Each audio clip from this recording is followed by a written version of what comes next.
Hello friends, study with पूजा में आपका स्वागत है। आज हम लोग डीएलएड फर्स्ट सेमेस्टर के हिंदी के चैप्टर को पढ़ेंगे। तो आज का टॉपिक है विराम चिन्ह। विराम चिन्ह क्या है, किसे कहते हैं, देखते हैं। तो विराम का अर्थ है रुकना, ठहरना या विश्राम करना। और चिन्ह का अर्थ है निशान। अतः रुकने के लिए जो चिन्ह लगाया जाता है या लिखे जाते हैं उन्हें विराम चिन्ह कहते हैं। मतलब कहने का मतलब है कि विराम का अर्थ क्या हो गया, रुकना या ठहरना या विश्राम करना। या चिन्ह का अर्थ, जो चिन्ह का अर्थ है वो निशान। चिन्ह का अर्थ है वो निशान। जो चिन्ह लगाया जाता है या लिखा जाता है उसे ही तो विराम चिन्ह कहते हैं। अब हम लोग विराम चिन्ह की परिभाषा को देखेंगे। तो परिभाषा को देखेंगे तो किसी विषय के भिन्न भिन्न मतलब अलग अलग भागों में बांटते या पढ़ते वक्त ठहरने में भी कुछ चिन्हों का प्रयोग किया जाता है, उसे ही विराम चिन्ह कहते हैं। तो पहला देखते हैं, श्री कामता प्रसाद के अनुसार विराम चिन्ह 20 होते हैं। पहला है विराम चिन्ह के प्रकार। विराम चिन्ह के कितने प्रकार होते हैं देखते हैं। प्रमुख विराम चिन्ह के निम्नलिखित हैं। पहला है पूर्ण विराम चिन्ह, फिर दूसरा है अर्ध विराम चिन्ह, तीसरा है अलग विराम चिन्ह, चौथा है प्रश्नवाचक चिन्ह, पांचवा है विस्मयोधि बोधक चिन्ह या विस्मयाधि बोधक चिन्ह, छठा है अवतरण चिन्ह या उद्धरण चिन्ह, और छठा है अवतरण चिन्ह या उद्धरण चिन्ह, सातवां है योजक चिन्ह या संयोजक चिन्ह या सामसिक चिन्ह, आठवां है निर्देशक चिन्ह, नौवां है विवरण चिन्ह, दसवां है विसरण चिन्ह या हस्पदन या त्रुटिबोधक चिन्ह, 11वां है कोष्टक चिन्ह, 12वां है लघाव चिन्ह, 13वां है पद लोप चिन्ह, 14 है अपूर्ण सूचक चिन्ह, 5वां है समाप्ति सूचक चिन्ह। तो पहला प्रकार कौन सा है, पूर्ण विराम चिन्ह। पूर्ण विराम चिन्ह, ये इसको इंग्लिश में फुल स्टॉप इसका चिन्ह है। ये अगर लास्ट में ये चिन्ह आए तो ये पूर्ण विराम चिन्ह है। तो पूर्ण विराम चिन्ह किसे कहते हैं देखते हैं। पूर्ण विराम चिन्ह किसे कहते हैं, पढ़ने लिखते समय जहाँ वाक्य समाप्त होता है वहाँ पूर्ण विराम चिन्ह रखा जाता है। उदाहरण में हम हिंदी में बातचीत करेंगे। यहाँ पर भी हम लोग देखेंगे कि पूर्ण विराम चिन्ह का प्रयोग है जब भी कोई वाक्य पूरा हो जाता है तो उसे पूर्ण विराम चिन्ह या इंग्लिश में हम लोग फुल स्टॉप लगा देते हैं। और दूसरा है वहाँ कोई नहीं था, तो यहाँ पर भी पूर्ण विराम चिन्ह या फुल स्टॉप है। तीसरा है प्रेमचंद्र जी हिंदी के प्रसिद्ध लेखक थे, तो यहाँ पर भी लास्ट में पूर्ण विराम चिन्ह लगा दिए हैं। दूसरे प्रकार है अलग विराम चिन्ह। अलग विराम चिन्ह किसे कहते हैं, क्या होता है देखते हैं। अलग विराम चिन्ह कोमा, इस निशान को कोमा बोलते हैं या चिन्ह को कोमा बोलते हैं, इंग्लिश में इसको कोमा बोलते हैं। तो अलग विराम चिन्ह किसे कहते हैं देखते हैं। वाक्य पढ़ते समय जिस स्थान पर थोड़ी देर रुकना होता है वहाँ अलग विराम चिन्ह या कोमा का प्रयोग किया जाता है। उदाहरण है अरे विजय, यहाँ पर भी अलग विराम चिन्ह का प्रयोग किया गया है। तो तुम यहाँ कैसे, फिर दूसरा है माँ, फिर अलग विराम का चिन्ह का प्रयोग किया जाता है। आज छुट्टी है। फिर तीसरा है क्या पता, फिर यहाँ पर अलग विराम चिन्ह का प्रयोग है। इस रास्ते में फिर ना लौटना। अर्ध विराम चिन्ह या इंग्लिश में इसको सेमीकोलन बोलते हैं, और इसका चिन्ह ये है, अर्ध विराम चिन्ह या निशान इसका ये है।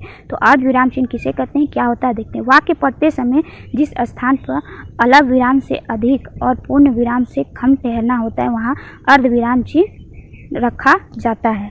मतलब कहने का मतलब है जो अलग विराम चिन्ह होता है और विराम चिन्ह ये कौन से चिन्ह में होता है, अलग विराम चिन्ह से अधिक मतलब ज़्यादा और पूर्ण विराम चिन्ह में कम ठहरना होता है, तो उसे अर्ध विराम चिन्ह कहते हैं। उदाहरण देखते हैं। पहला है जी हाँ, तो यहाँ पर अलग विराम चिन्ह है, तो पिताजी, ये अर्ध विराम चिन्ह मैं जरूर आऊँगा, तो ये पूर्ण विराम चिन्ह है।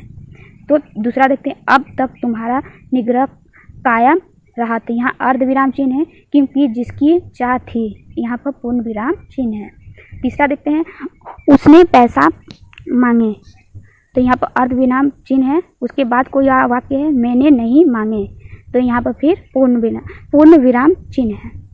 तो ये तीनों जो जैसे कि ये तीनों जो है ये जैसे कि ये पूरा अर्ध विराम चिन्ह और अलग विराम चिन्ह, अपूर्ण विराम चिन्ह का भी प्रयोग साथ में हुआ है। प्रश्न चिन्ह, जिसे इंग्लिश में क्वेश्चन मार्क कहते हैं, तो प्रश्न चिन्ह किसे कहते हैं?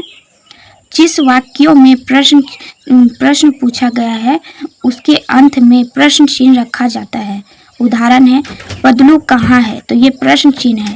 दूसरा देखते हैं, तेरे पिताजी क्या करते हैं, तो ये हमेशा सेंटेंस के लास्ट में प्रश्नवाचक चिन्ह लगेगा। तीसरा है रामू बेटा भाई कहाँ है, तो लास्ट में हमेशा क्वेश्चन मार्क लगेगा। या फिर या फिर जैसे कि नाम पूछते वक्त प्रश्नवाचक चिन्ह का प्रयोग होता है, जैसे तुम्हारा नाम क्या है, तुम्हारा घर कहाँ है।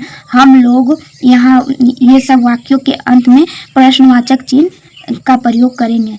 तो प्रश्न पूछते समय हम लोग प्रश्न चिन्ह का प्रयोग कब करते हैं, जैसे कि आप यहाँ क्यों आए, आपका क्या नाम है, तब लास्ट के सेंटेंस लास्ट में क्या यूज करेंगे? प्रश्नवाचक चिन्ह।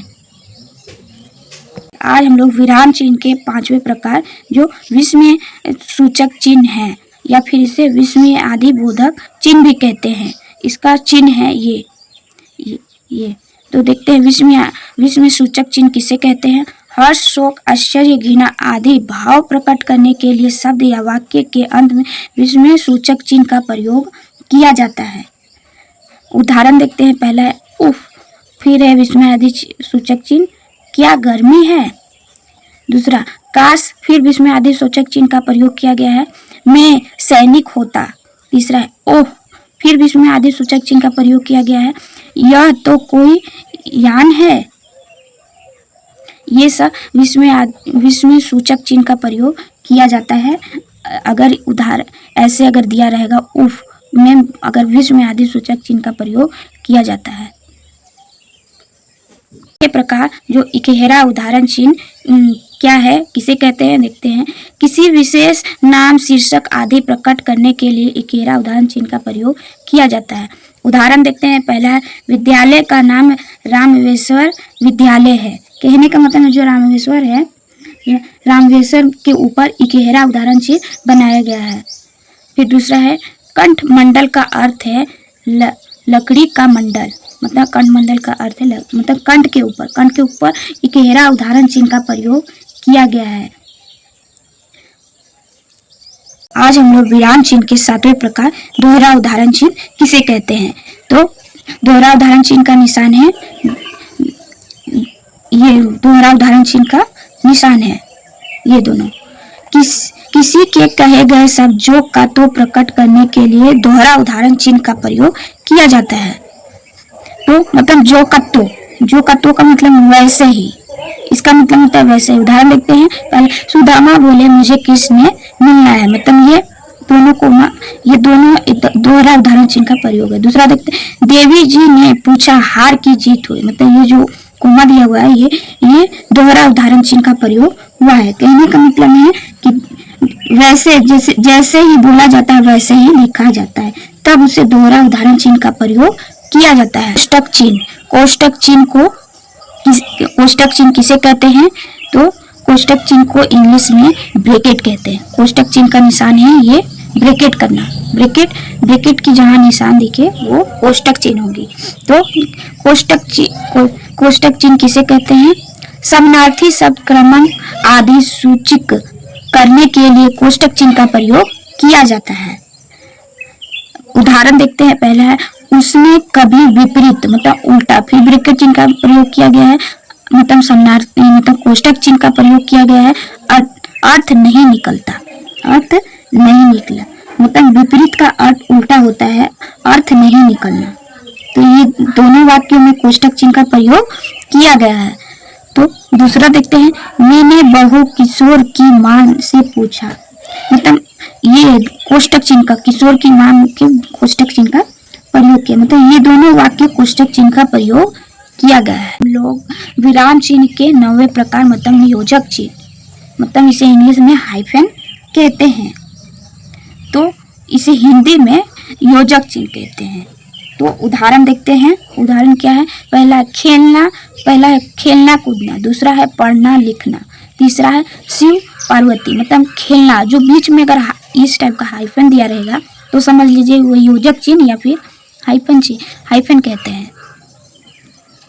विराम चिन्ह के 10वें प्रकार निर्देशक चिन्ह। निर्देशक चिन्ह का निशान है ये। तो निर्देशक चिन्ह किसे कहते हैं देखते हैं।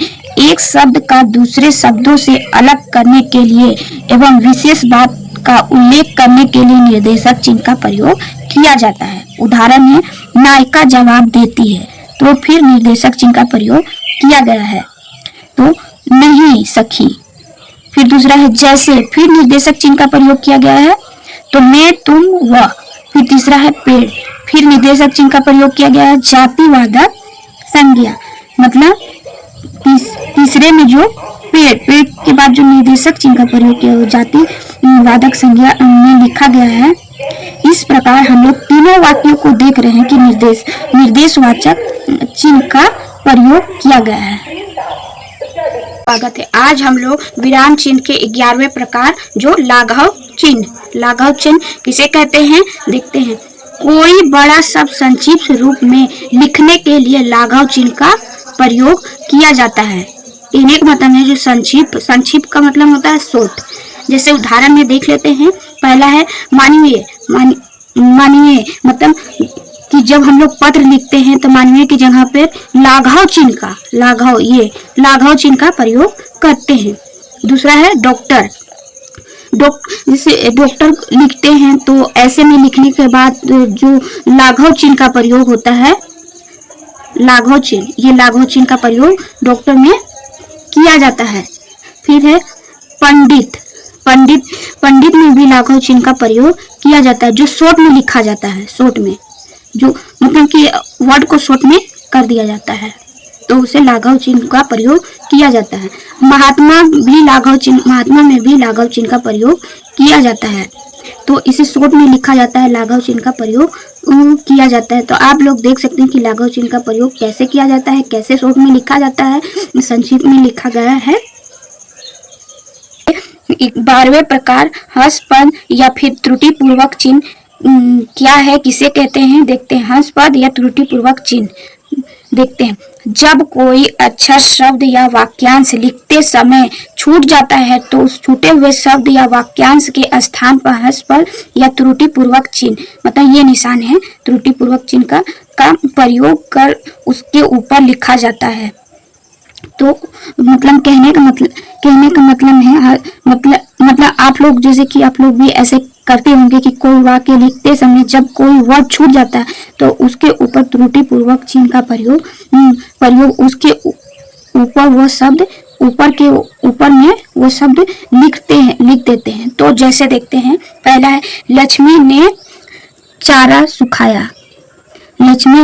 सुखाया, तो यहाँ पर हंसपद चिन्ह का प्रयोग किया गया है।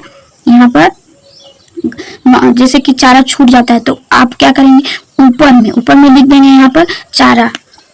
फिर दूसरा देखते हैं। गोवा की राजधानी पंजनी मांडवी नदी के किनारे स्थित है।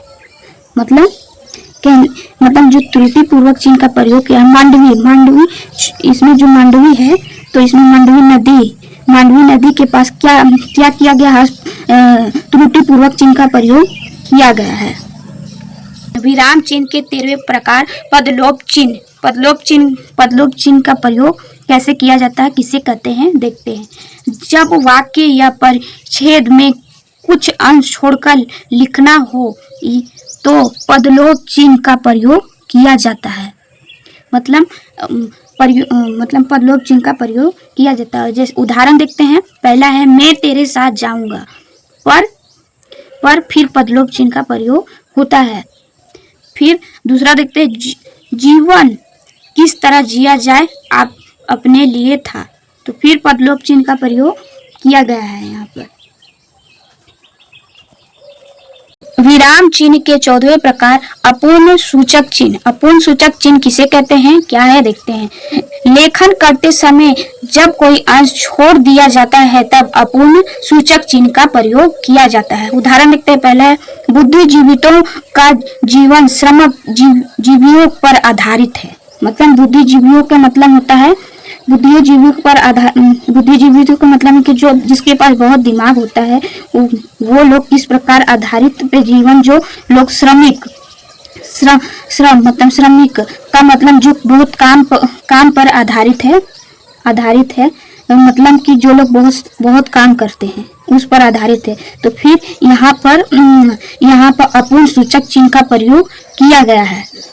दूसरा है, उन्हें अपना जीवन पर्याप्त कष्ट में ही बिताना पड़ता है।